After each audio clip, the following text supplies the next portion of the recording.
শিক্ষার্থীদের কেউ ক্লাস করছিল, কেউ ছুটি শেষে বাসায় ফেরার প্রস্তুতি নিচ্ছিল। বাইরে অপেক্ষা করছিলেন অভিভাবকেরা। রাজধানীর Uttara milestone school and college প্রাঙ্গণে অন্য দিনের মতোই গতকাল সোমবার দুপুরে ছিল এমন চেনা ব্যস্ততা। বেলা 1টার পর হঠাৎ শোনা গেল বিকট শব্দ। মুহূর্তেই আগুন, ধোঁয়া আর চিৎকারে এলোমেলো হয়ে যায় সবকিছু।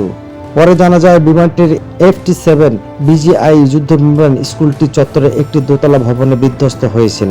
প্রশিক্ষণের কাজে ব্যবহৃত চীনের তৈরি এই যুদ্ধ বিমান যান্ত্রিক ত্রুটির কারণে উত্তরার এই স্কুল ভবনে আশ্রয় পড়েছিল।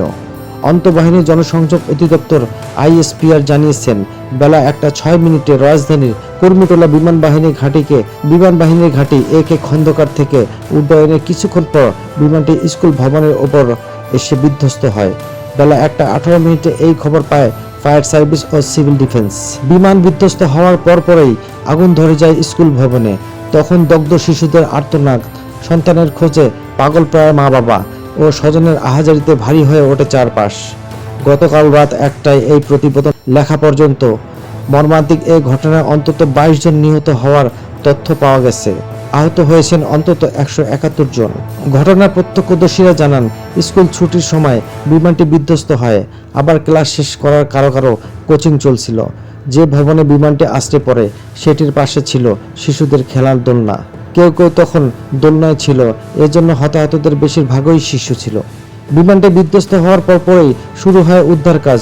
ছুটে আসে ফায়ার সার্ভিস, সশস্ত্র বাহিনী, police, BGB, RAB, answer, scout সহ স্বেচ্ছাসেবীরা। উদ্ধার করে হাসপাতালে নেওয়ার আগেই মারা যান অনেকেই। বিধ্বস্ত হওয়ার আগে বিমান থেকে বের হওয়া ফ্লাইট লেফটেন্যান্ট মোহাম্মদ তৌকির ইসলাম বেঁচে নেই। হতাহতদের উদ্ধারের পর অ্যাম্বুলেন্সে করে নেওয়া হয় উত্তরা বিভিন্ন হাসপাতাল সহ ঢাকা মেডিকেল কলেজ হাসপাতাল এবং জাতীয় বার্ন ও প্লাস্টিক সার্জারি ইনস্টিটিউটে। অন্তত 8টি হাসপাতালে হতাহতদের নেওয়ার খবর জানা গেছে। পরে এক হাসপাতাল থেকে অন্য হাসপাতালে ছুটে যান হতাহতদের স্বজনেরা। স্বজনদের আর্তনাদ, আহাজারিতে ভারী হয়ে ওঠে হাসপাতালগুলো। চিকিৎসকেরা জানিয়েছেন, হতাহতদের বেশিরভাগই দগ্ধ হয়েছেন। তাদের মধ্যে অনেকের অবস্থা আশঙ্কাজনক।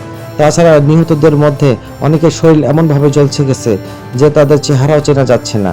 এ অবস্থায় সরকারের পক্ষ থেকে জানানো হয়েছে, যাদের পরিচয় তাৎক্ষণিকভাবে শনাক্ত করা যাবে না তাদের মৃতদেহ DNA পরীক্ষার মাধ্যমে শনাক্ত করে পরে পরিবারের কাছে হস্তান্তর করা হবে। হতাহতের ঘটনা অন্তর্বর্তী সরকারের প্রধান উপদেষ্টা অধ্যাপক মোহাম্মদ ইউনূস গভীর শোক ও দুঃখ প্রকাশ করেছেন। আজ মঙ্গলবার একদিনের রাষ্ট্রীয় শোক ঘোষণা করেছেন সরকার। বিভিন্ন রাজনৈতিক দল ও সংগঠন বিমান বিধ্বস্ত হওয়ার ঘটনায় শোক প্রকাশ করেছেন।